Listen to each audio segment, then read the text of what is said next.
మధ్యలో నువ్వు అడ్డు తగలు కన్నయ్యా. వాణ్ణి చెప్పనివ్వు. నువ్వు చెప్పు గౌతమ్. తనేం చెప్పిందంటే పిన్ని, నువ్వు బ్యూటిఫుల్ అత్తవంట, స్టైలిష్ గా ఉంటావంట, ట్రెండ్ ని ఫాలో అవుతావంట, నిన్ను చూస్తే మోడ్రన్ మహాలక్ష్మిలా ఉంటావంట. నేను చెప్పానా చల్లాయ్? నీ గురించి మేమంతా అనుకుంటున్నదే మిథున కూడా అనుకుంటుంది.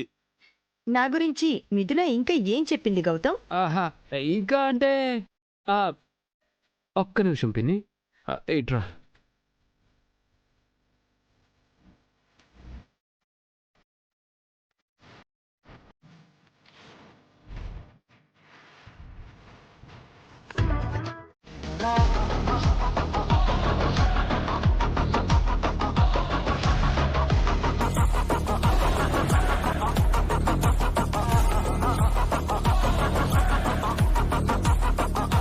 రారా. ఏంట్రా ఇలా వచ్చావు? సీత కోసం వచ్చానత్తయ్య. తను ఇంట్లో ఉందా?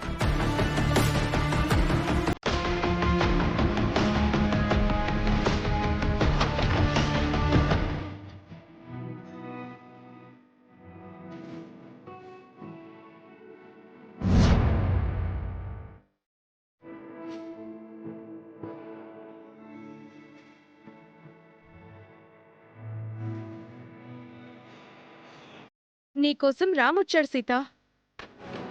మామ వస్తాడని నాకు ముందే తెలుసు పిన్ని. సీత కావాలని ఫోన్ చేసి రామ్నిక్కడికి రప్పించుకున్నట్టుంది మహా.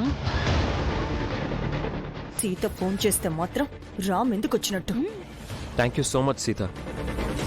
నువ్వు ముందే నాకు మ్యాటర్ చెప్పబట్టి 25 లక్షలు వేస్ట్ అవ్వకుండా ఆపగలిగాను.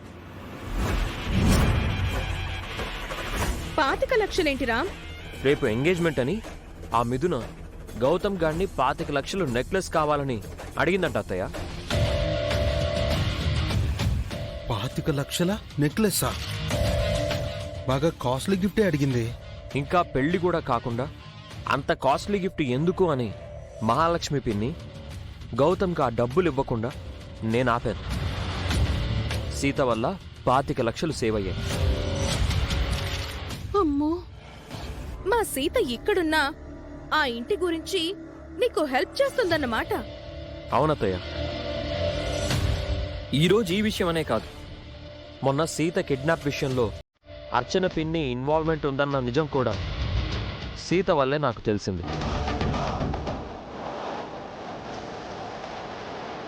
సీతని కిడ్నాప్ చేసిన నాగు ఫోన్ ద్వారా ఆ గుట్టంతా బయటపడింది.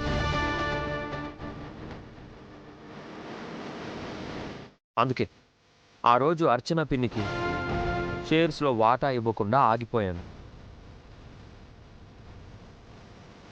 ఇలా తెలుసో తెలియకో సీత నాకు చాలా విషయాల్లో సాయం చేస్తుంది. సీతకి ఎన్ని థ్యాంక్స్లు చెప్పినా తక్కువ. సీత చేసే సాయాలకి నువ్వు చెప్పాల్సింది థ్యాంక్స్ కాదు, సీతతో కలిసి ఉంటాను అనే మాట చెప్పాలి. అవును రామ్, సీత ఎక్కడున్నా నీ గురించి ఆ ఇంటి గురించి ఆలోచిస్తుంది. భార్య అంటే భర్తకి సహధర్మచారిణి అంటారు రామ్. సీతని నువ్వు దూరం పెట్టినా నువ్వు నిర్వర్తించాల్సిన ప్రతి ధర్మంలోనూ సీత నీకు తోడుగా ఉంది. నీకు నష్టం కలగకుండా కష్టం రాకుండా చూసుకుంటుంది. నీ గురించి ఇన్ని మంచి పనులు చేస్తున్నప్పుడు నువ్వు సీతని ఇంటికి తీసుకెళ్ళొచ్చు కదా రామ్. సీతని దూరం పెట్టాలని నాకు లేదు, తనతో కలిసి ఉండాలనే ఉంది. కానీ సీతపై ఓ నింద పడింది. మా పిన్నిని చంపించే ప్రయత్నం చేసిందన్న నేరం తనపై ఉంది. అందులో సీత నిర్దోషి అని తేలకుండా నేను తనని ఇంటికి తీసుకుని వెళ్ళలేను.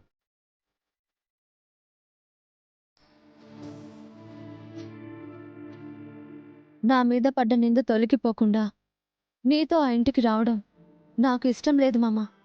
అందుకే ఎంత కష్టమైనా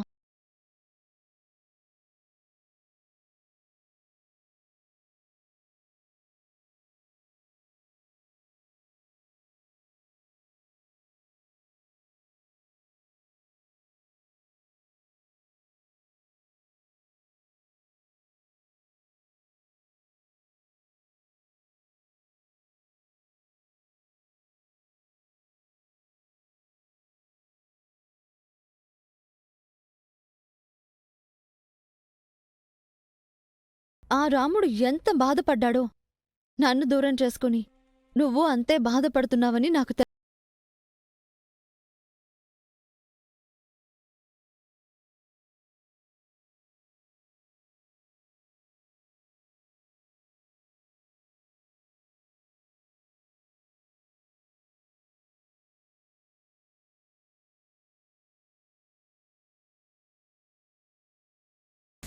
నేను ఎదురు చూస్తున్నాను సీత.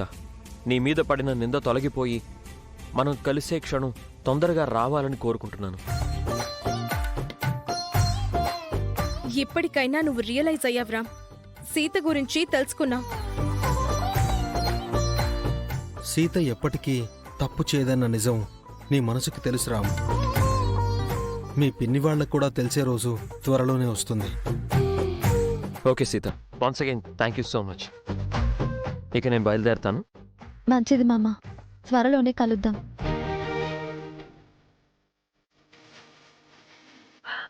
పద వెళ్దాం.